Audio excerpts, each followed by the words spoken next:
My name is Robert Callahan, and I am 67 years old. I want you to understand something before I tell you this story. I was a firefighter for 31 years. I ran into burning buildings. I pulled people out of crushed cars. I held the hands of strangers taking their last breaths. I thought I knew what it meant to be strong. I thought I had seen enough of the world that nothing could break me. I was wrong. The thing that finally broke me wasn't fire or smoke or tragedy. It was a lie told by someone I loved. And the worst part, the part that keeps me awake at 3 in the morning, staring at the ceiling of my bedroom in Columbus, Ohio, is that I believed it. I didn't just believe it. I acted on it. I helped ruin an innocent woman's life because I was grieving and frightened, and I chose trust over truth. But I'm getting ahead of myself. Let me start at the beginning, because you need to understand what we had before I tell you what we lost. My wife Beverly and I were married for 41 years. We met at a church picnic in 1981. She was 22 years old, and she was wearing a yellow dress, and she was laughing at something her friend said. And I stood there like an idiot, holding a paper plate of potato salad, thinking I had never seen anything so beautiful in my entire life. I walked over and introduced myself, and she looked at me with those brown eyes and said, "You've got mustard on your shirt." I looked down. I did. And she laughed again, and that was it. That was the beginning and the end of my searching for anything. We built our life in a modest brick house on Clover Street in the Clintonville neighborhood. I worked my shifts. Beverly taught second grade for 28 years. We raised our kids, a daughter named Kim, who lives in Portland now, and a nephew who came to live with us when he was 12 years old. My brother Dale had passed away. His wife had left long before that, and the boy had no one. So he became ours. We called him our nephew because that's what he was, but we raised him like a son. His name was Marcus. For a long time, Marcus was the joy of our later years. He was sharp and funny, and he could charm anyone. When he was a teenager, he'd sit at the kitchen table doing homework while Beverly made dinner, and she'd test him on his spelling words, and they'd laugh about the ones he got wrong. I used to stand in the doorway watching them, thinking God had given me more than I deserved. But somewhere along the way, Marcus changed. I don't know exactly when it happened. Maybe it was in his mid-20s when he started spending money faster than he made it. Maybe it was when the job started not sticking. He'd have something good for 6 months, a year, and then there'd be an issue with a boss or a coworker and he'd quit or get let go, and we'd help him out while he figured things out. Beverly never said no to him. Not once. He was Dale's boy, she'd say. He'd been through enough. By the time Beverly got sick, Marcus was 34 years old and living in an apartment in Westerville that Beverly and I were quietly helping him pay for. We didn't tell Kim about that. She would have had opinions. Beverly's illness came on slowly, then all at once. The first signs were small. She would walk into a room and stand there with a confused look on her face, like the room had rearranged itself while she wasn't looking. She would call Kim by the wrong name. She would leave the stove on. I told myself she was tired, that 30 years of teaching had worn her out, that retirement had just been an adjustment. I told myself a lot of things. Then one morning she came downstairs in her pajamas, looked at me sitting at the kitchen table with my coffee, and asked me who I was. She wasn't frightened when she asked it. She was just curious, matter of fact, like I was a stranger who had wandered into her house, and she was trying to be polite. I took her to the doctor that afternoon. The neurologist referred us to a specialist. 6 weeks later, we had a diagnosis: Lewy body dementia with rapid cognitive decline. The doctor explained it to me carefully, in the kind, measured tone that doctors use when they are telling you that your life has ended while you are still sitting upright in a chair. I nodded at everything he said and didn't hear any of it. I drove home, and Beverly fell asleep in the passenger seat, and I sat in the driveway for 20 minutes before I could make myself go inside. I tried to care for her myself. I was a man who had spent his career being the person who showed up when things went wrong. I was not someone who asked for help. I cooked her meals and managed her medications and took her to appointments. I child-proofed the house so she couldn't hurt herself when she wandered at night. I slept with one eye open. I stopped seeing friends. I stopped everything. 8 months in, I was running on nothing. I was missing her medication windows. I was forgetting to eat. I found her outside in the backyard, one November night in her bathrobe, trying to water the garden with a hose that wasn't connected to anything. It was 38 degrees. She smiled at me and said the petunias needed water. Kim called from Portland and begged me to get help. She wanted to fly out, but she had 2 small kids and a husband who traveled for work, and I told her I was fine even when I wasn't. Marcus called too, more often than he had in years. He was suddenly attentive, suddenly concerned. He started coming over on weekends, bringing food, sitting with Beverly, while I slept for a few hours. I was grateful enough that I didn't ask too many questions about why the sudden change. It was Marcus who found Maria. She was 38 years old, a certified nursing assistant working toward her registered nurse license at Ohio State. She had 15 years of experience in memory care. Her references were exceptional. She could come 4 days a week, Monday through Thursday, morning shift through dinner. She was calm and organized, and she had a no-nonsense gentleness that I recognized from the best paramedics I'd ever worked alongside. I met her on a Wednesday morning in February. She sat across from me at my kitchen table, her credentials folder open between us, and she answered every question I asked clearly and directly. She had worked with dementia patients for over a decade. She was trained in nonviolent crisis intervention. She knew Beverly's medication profile before I finished explaining it because she had already done her research.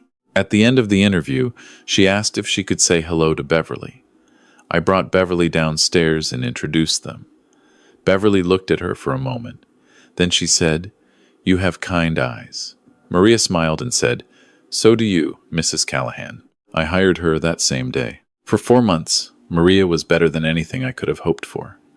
She had a system for everything. Beverly's medications were administered on a precise schedule, logged in a notebook with times and dosages. Maria kept a daily report on Beverly's mood, appetite, sleep quality, any changes in her behavior. She communicated with Beverly's neurologist directly when she noticed something I would have missed. More than that, she was good to Beverly in the ways that mattered most. She never rushed her, never spoke to her like she was a child. When Beverly was having a bad day and didn't know where she was, Maria would sit beside her on the couch, not touching, just present, speaking in a low and steady voice until Beverly calmed. On her good days, they would watch old game shows together, Beverly shouting out wrong answers with tremendous confidence and Maria clapping like she'd gotten them right. I started sleeping again. Really sleeping, deep and uninterrupted. For the first time in almost a year, I started cooking real meals again. I started calling Kim every Sunday and actually meaning it when I told her things were okay. Then Marcus started changing. He had been coming around less after Maria started.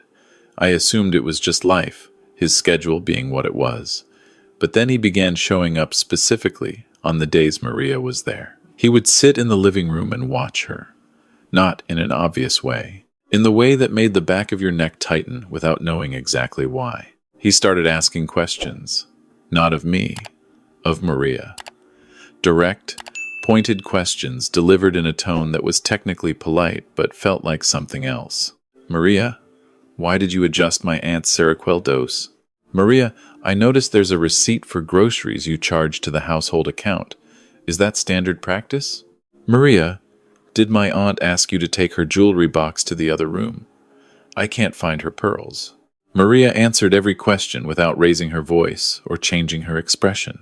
She explained that she had not adjusted the Seroquel, that the neurologist had updated the prescription 3 days ago, and here was the documentation. She explained that the grocery receipt was for items on the approved list, and here was the list with each item checked. She said she hadn't moved the jewelry box and suggested they look in the bathroom where Beverly sometimes carried things during her late-night wandering. The pearls were in the bathroom, in the soap dish, but Marcus kept going. And one evening in June, 3 months into Maria's employment, he sat me down. We were at the kitchen table, the same table where I had interviewed Maria, the same table where Beverly had done homework with Marcus 20 years before. He had a look on his face that I had seen on him before. The careful, concerned look he used when he was about to tell me something he knew I didn't want to hear. "Robert," he said, "I need to talk to you about Maria." I told him I was listening. He said he had been watching her for a while. He said he was worried, not about her competence, he was careful to say that, but about her integrity. He said he had noticed discrepancies in the medication log. Small things, a 15-minute difference here and there in when doses were recorded versus when Beverly was likely given them. He said he had cross-referenced the household credit card statements, and there were charges he couldn't account for. Small amounts, $20, $40. On the days Maria worked, he pulled out his phone and showed me a bank statement he had printed. I had given him access to the household accounts 4 months earlier. He had offered to help me manage the finances. Said it was the least he could do. Said I had enough to worry about. I had been grateful, and I had said yes, and I had largely stopped looking at the statements myself. The numbers he showed me were real. The charges were there. I didn't know what they were for. He kept going. He said he had also noticed that Maria asked a lot of questions about Beverly's long-term care plan, about whether we had a trust, about what would happen to the house if Beverly needed to move to a facility. He said it seemed excessive. He said it seemed like she was gathering information. I felt a cold weight settling in my chest. I said what I said to myself every time Marcus raised a concern about Maria. She's been wonderful. She's been nothing but professional. Marcus nodded slowly, the way someone nods when they're being patient with a person who isn't seeing clearly. He said he knew I trusted her. He said that was exactly the problem. He said vulnerable elderly people were specifically targeted by caregivers who built trust precisely so they could exploit it. He said he had read about it. He said it was more common than anyone wanted to admit. He put his hand on my arm and said, "I'm not trying to upset you. I just can't watch someone take advantage of this family and say nothing. You're my family, Robert. You and Aunt Beverly are all I have." I didn't sleep that night. I lay in the dark beside Beverly and listened to her breathe and thought about the charges on the credit card and Maria asking about the trust and whether I had been foolish. Whether I had been exactly the kind of person Marcus was describing. A grieving man in his late 60s, exhausted and overwhelmed, too grateful to think critically. By morning, I had convinced myself. I let Maria go on a Friday. I called her before her shift. I told her that we were going to change our arrangement, that Marcus was going to step in more, that we appreciated everything she had done. She was quiet for a moment. Then she said, "Mr. Callahan, can I ask if this is about the finances? Because I want you to know that everything I charged was documented and approved, and I can walk you through every single line item." I told her that wasn't necessary. She said, "Mr. Callahan, I've worked in this field for 15 years. I know what's happening here. Someone has told you something about me. Please let me come in and talk to you in person. Please give me a chance to show you the documentation." I said I had made my decision. I thanked her for her service. I hung up. I felt like a coward. I told myself I was protecting Beverly.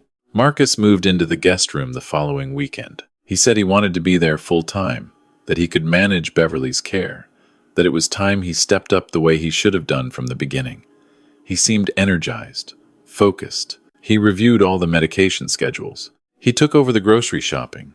He was attentive and organized in a way I had never seen from him before. For 6 weeks, he was the nephew I had always hoped he would become. Beverly declined during those 6 weeks, but I told myself that was the disease. The neurologist had warned me the progression would not be linear. There would be plateaus and then sudden drops. I told myself the changes I was seeing were expected. I told myself a lot of things. Then one night in August, at 2:49 inches the morning, I woke up to the sound of Marcus shouting my name. I was out of bed before I was fully awake. 31 years of night shifts had conditioned me to move fast in the dark. I ran down the hall to the master bedroom where Beverly had been sleeping since I moved myself to the guest room 8 months ago to give her more space to move around at night. The lights were on. Marcus was standing by the bed, his face white, his hands shaking at his sides. Beverly was lying completely still. I knew before I crossed the room. I had been at enough scenes in my career to know what stillness like that meant. I knew the color of her skin, and the way her chest wasn't moving, and the absolute silence where there should have been breathing. I sat on the edge of the bed and I took her hand in both of mine and I held it, and I didn't say anything for a long time. Marcus called 911. The paramedics came. They worked on her for 11 minutes, which I know because I watched the clock on her nightstand the entire time. At 3:27 inches the morning, the lead paramedic came to me in the hallway and told me they were very sorry. While I was still standing in that hallway, Marcus appeared at my side. His voice was unsteady, but his words were deliberate. He said he thought we needed to tell the police about Maria. He said Beverly's medication levels had been unstable, that something had seemed off for the last week. He said Maria was the one who had managed her medications for months, that she had access, that she knew the dosages. He said, she was angry when you let her go. She told me she would make sure you regretted it. I looked at my nephew, my brother's son, the boy I had helped raise. Are you saying Maria did this? He said he didn't know. He said he thought the police should know about her history with us. He said he just wanted to make sure Beverly got justice. The detective who came to take my statement was professional and careful. He asked about Beverly's medications. He asked about her care history. He asked about Maria. Marcus did most of the talking. He described her as someone who had shown unusual interest in our finances. He mentioned the credit card charges.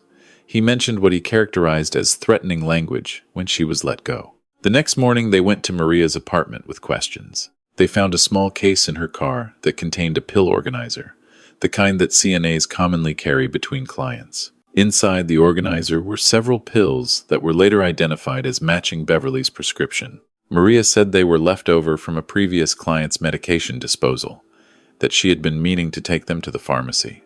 It was thin evidence. I knew it was thin even then, but Marcus was insistent, and I was hollow with grief. And when the detective asked me if I thought Maria was capable of harming Beverly, I looked at my nephew standing across the room and I said I didn't know, but I thought they should look into it.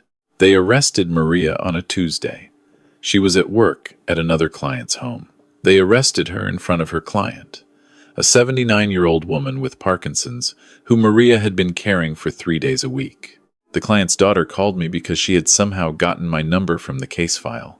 She was furious. She said Maria had been with her mother for 2 years, and she would not believe for one moment that this woman was capable of what she was being accused of. I told her I was sorry. I hung up and I sat in Beverly's armchair and I didn't move for 4 hours. Beverly's funeral was on a Saturday. Kim flew in from Portland. She held me the entire service. She had liked Maria. She told me quietly at the reception that she hoped the police knew what they were doing. I said I did too, and I meant it in a way I wasn't ready to examine yet. The days after the funeral blurred together. Marcus was there, cooking, making calls, accepting condolences on my behalf. He handled the paperwork that comes after a death with frightening efficiency. He knew who to call and what forms to file, and I was grateful in the numb way you're grateful when someone takes a heavy thing out of your hands when you can't carry it anymore. 5 days after Beverly's funeral, my neighbor Bill knocked on my back door. Bill Kowalski had lived 2 houses down on Clover Street for 22 years. He was a retired Columbus police detective, 63 years old, a big, quiet man who kept to himself but who had always been the kind of neighbor you could count on. After his wife passed 3 years ago, he had installed a security camera system around his property, front, back, and side. He had showed it to me once, said it helped him feel less alone in the house, gave him something to monitor. He came to the back door because my front porch had been occupied all week by people dropping off casseroles. He knocked twice, soft, and when I opened it, he looked at me with an expression that made my stomach drop before he said a single word. "Robert," he said, "can we sit down? I need to show you something, and I need you to hear me out before you say anything." I let him in. Marcus was upstairs. I didn't go get him. Bill sat across from me at the kitchen table, and he placed a laptop on the table between us. He said he had checked his camera footage after Beverly passed, the way he'd gotten in the habit of checking when anything unusual happened in the neighborhood. He said his back camera faced north, which meant it had a partial line of sight on my kitchen window and the side of my house. He said he had found something. His hands were steady when he opened the laptop and pulled up the footage. He had been a detective for 26 years. He knew how to do this. The timestamp on the video read 1:14 a.m., the night Beverly died, 95 minutes before Marcus woke me up. The image was grainy and partially obscured by the fence between our properties, but my kitchen was visible through the back window. The light was on. I could see someone moving inside. It was Marcus. He was at the kitchen counter with Beverly's medication organizer open in front of him. I watched him take out several pill bottles, line them up, examine each one. He was systematic and deliberate. He was not confused about what he was doing. I watched him open one of the bottles and pour pills into his palm, counting them. I watched him put several aside. I watched him reach into the cabinet under the sink, the cabinet where I kept a mortar and pestle that Beverly used to use for cooking, and use the pestle to crush the pills into powder. I watched him dissolve the powder in a glass of water. He carried the glass out of the kitchen. The camera lost him. 8 minutes later, he came back. He rinsed the glass in the sink. He reorganized the medication bottles. He stood at the counter for a moment with his hands flat on the surface, looking at them. He went upstairs. At 2:49 a.m., exactly 95 minutes after he had prepared that glass, he started screaming my name. I got up from the table and walked to the sink and held onto the edge of it. My vision went gray at the edges. I breathed the way we were taught in training, slow and deliberate, because if you don't control your breathing, you lose everything else. Bill didn't say anything. He sat there and let me have it. After a while, I came back and sat down. My hands were flat on the table.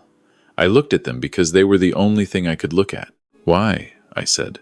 My voice didn't sound like my voice. Bill said he had made some calls after he found the footage. Old colleagues in the department. He said they had already been looking into Marcus independently. He said the medication found in Maria's car had matched Beverly's prescription specifically, the same pills I could see Marcus handling in the video. He said they believed Marcus had taken those pills from the house and planted them before he made the call about Maria. He said there was more. Marcus had gambling debts, serious ones, not casino debts, though those existed too, debts to people who did not use collection agencies or lawyers, people who made house calls. He was 6 months behind on payments. He had borrowed against the apartment Beverly and I had been quietly subsidizing. He was in trouble that could not be solved by finding another job or selling something. But he would inherit everything if I died or became unable to manage the estate.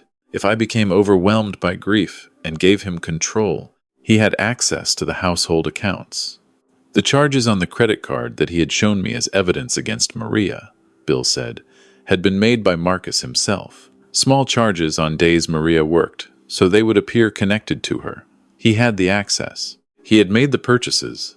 Then he had handed me the statements and watched me connect the dots he had drawn. I fired Maria the day Marcus told me to.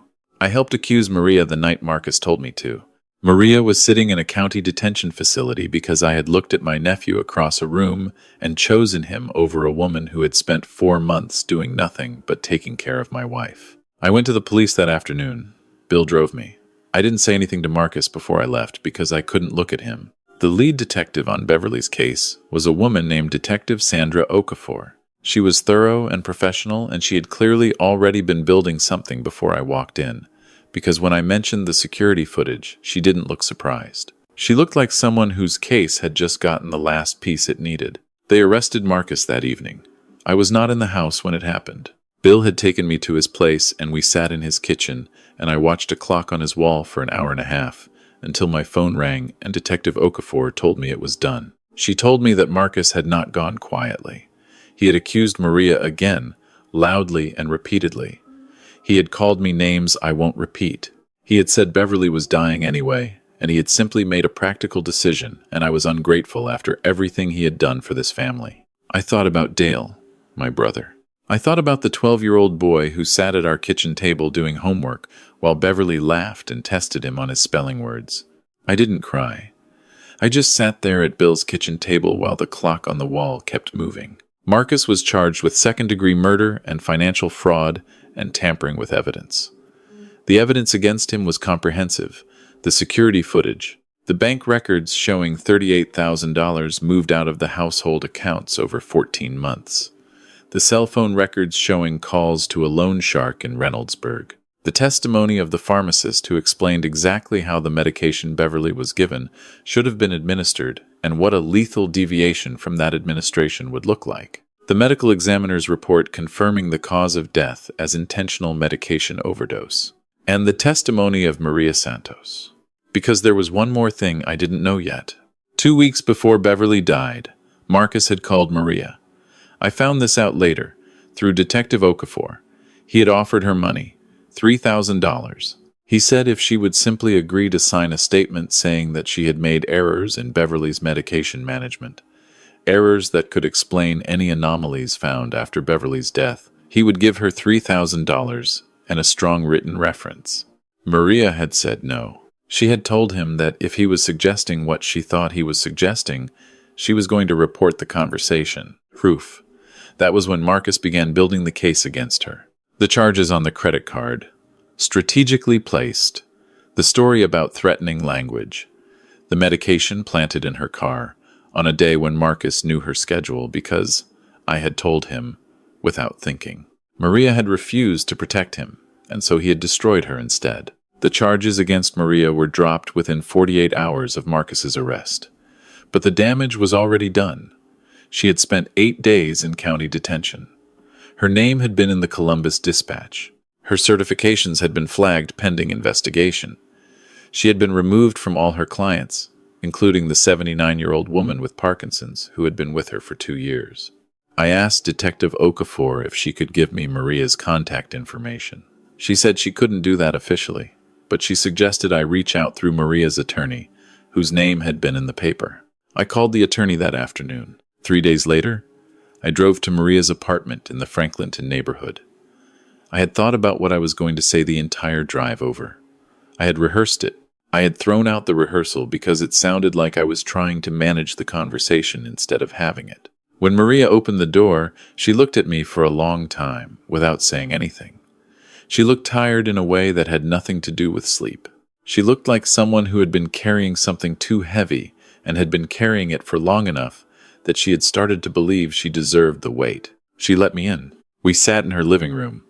There was a textbook on the coffee table, a nursing clinical manual, flagged with sticky notes. I said I didn't know how to start, except to start. I said I was wrong. I said I was wrong about you from the moment I listened to my nephew without asking you a single question. I said I had spent 31 years going into burning buildings, and I had prided myself on never panicking, on always assessing before acting. And then my wife got sick and I got scared and I stopped doing the one thing I had always known how to do. I said I looked at you and I looked at Marcus and I chose him because he was blood and I thought blood meant truth. I said, I know now that I was wrong about that too. She didn't say anything. She looked out the window. I said I had called the Ohio Board of Nursing the day before. I had spoken with them directly. I had provided a written statement clearing her name and explaining in detail what Marcus had done and what my role had been in the wrongful accusation. I had asked them to expedite the restoration of her certifications. They had told me the process would take time, but that my statement would be part of the file. She said she already knew. Her attorney had told her. She said thank you in a tone that was not warm. I said that wasn't enough. I said I knew it wasn't enough. I placed an envelope on the coffee table between us. I told her what was in it. I had spoken with my attorney the week before. I had established a direct payment to Maria for lost wages, calculated from the day she was let go through the anticipated date of her certification restoration, plus an additional sum to cover any legal fees she had incurred. The number was not small. I had also written a formal letter to every client family she had worked with, explaining what had happened and vouching for her character and competence without reservation. I had sent that letter to the 2 families I could reach, including the daughter of the woman with Parkinson's. Maria looked at the envelope. She didn't pick it up. She said, Mr. Callahan, do you know what it's like to be sitting with a patient you've cared for 2 years when the police walk through the front door? I said I didn't. She said, Mrs. Hoffman, my patient. She was in the middle of her morning exercises. We did them every day, the same sequence, because routine matters for Parkinson's patients. The officers came in and showed their badges, and she got scared. She didn't understand what was happening. She started shaking. I had to tell her I had to go. I had to leave her scared and confused in her own house because I was being arrested for something I had nothing to do with. She said, I spent 8 days in that facility, and every single day I thought about her wondering where I was. I said I was sorry. I said it knowing it was inadequate and saying it anyway because it was the only true thing I had. She was quiet for a while. Then she said, "Your nephew came to me 3 weeks before your wife died. You need to know that." He told me that Beverly's prognosis was poor and that the kindest thing for everyone, including Beverly, would be a natural and peaceful end. He said if I would just allow him to manage her evening medications without logging them, he would pay me and write me a reference, and no one would ever know. He made it sound reasonable. He made it sound like mercy. I said, "I know," she said. I told him I was going to call Adult Protective Services that afternoon and report the conversation. He said, "You should be very careful, Maria. You're an immigrant with a record you can't afford to have. You should think about what you stand to lose." I hadn't known about that part. She said, "I'm a naturalized citizen. I was born in Puerto Rico. I have no criminal record." But he knew the threat would land because I've spent 15 years watching people dismiss me the moment I open my mouth or walk into a room. He knew I'd be afraid, and I was afraid, but I still called. I called APS that afternoon and filed a report. She said, and nothing happened. They opened a file. They said someone would follow up within 30 days. Your wife was dead in 22 days. I sat with that for a long moment. She said, "I'm not telling you this to make you feel worse. I'm telling you because you asked me to be honest, and because I want you to understand that this didn't happen because you're a bad person. It happened because you were terrified and grieving, and the people who are supposed to protect vulnerable adults failed to move fast enough. And because your nephew was very good at being something he was not." I said, "Does any of that make it better for you?" She said, "Not really. But it's true." I picked up the envelope from the table and held it out to her. I told her to please take it. I told her it wouldn't fix anything, but I needed her to have it. She looked at it for a long time. Then she took it. She didn't thank me, and I didn't need her to. I asked about her licensing timeline. She said with my statement and the dropped charges, it would likely be 3 to 4 weeks before her certifications were fully restored. I asked if she had income in the meantime. She said she was managing. I said there was one other thing.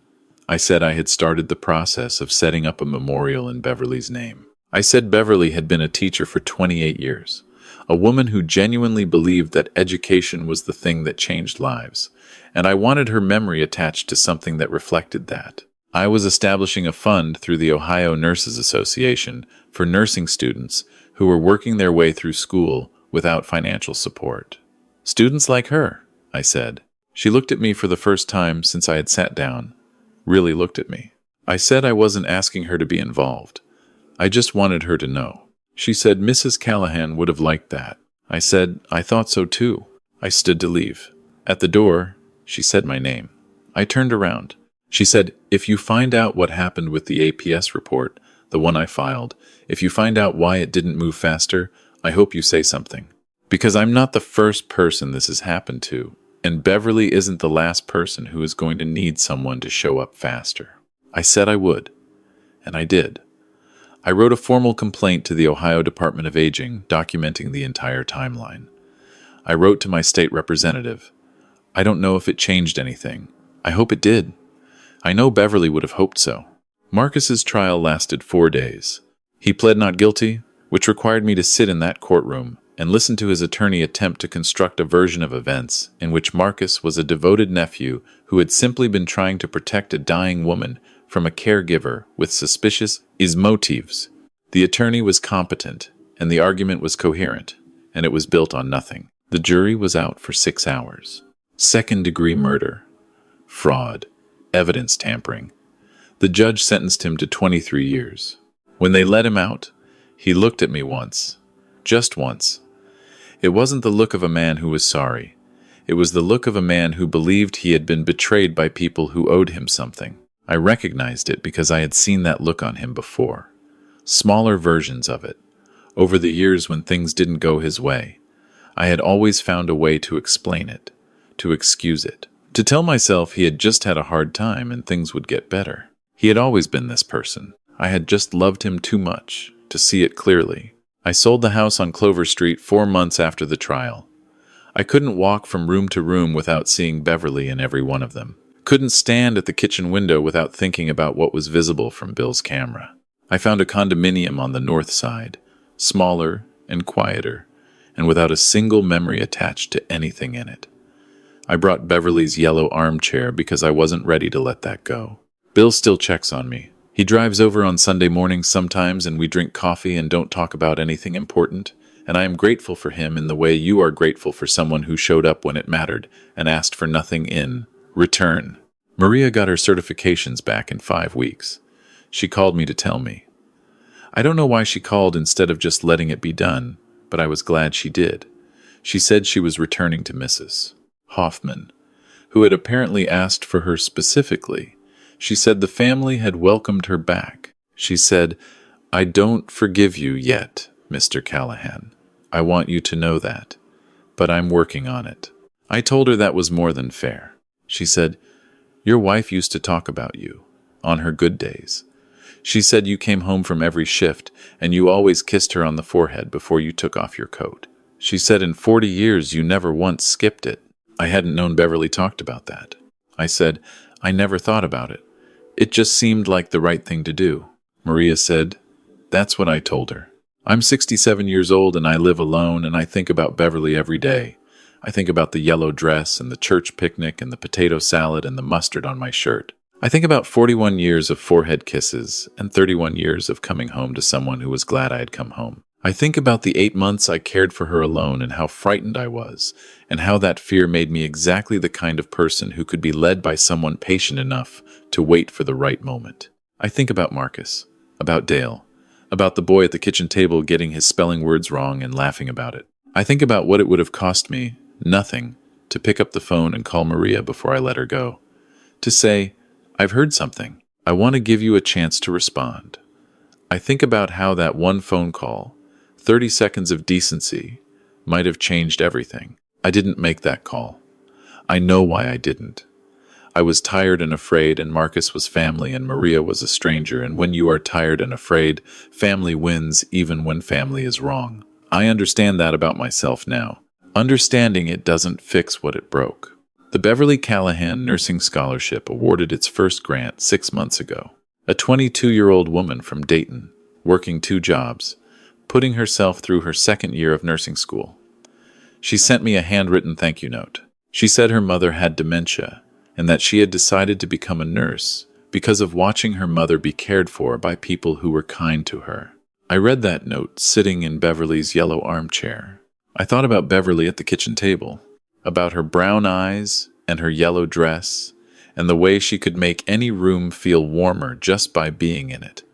About what she would have said if she knew where things had ended up. She would have said something sensible and plain-spoken and exactly right, the way she always did. I held the note for a long time. If you are watching this and you have someone in your life who is caring for a person you love, call that person right now.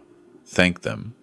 Ask them how they are doing. Ask them if they need anything. They are doing one of the hardest jobs in the world, and they are doing it in someone else's house, and they do not get enough credit for it, and they do not get enough protection when things go wrong. And if someone you trust asks you to doubt them, before you act, before you make any decision at all, you ask for the evidence.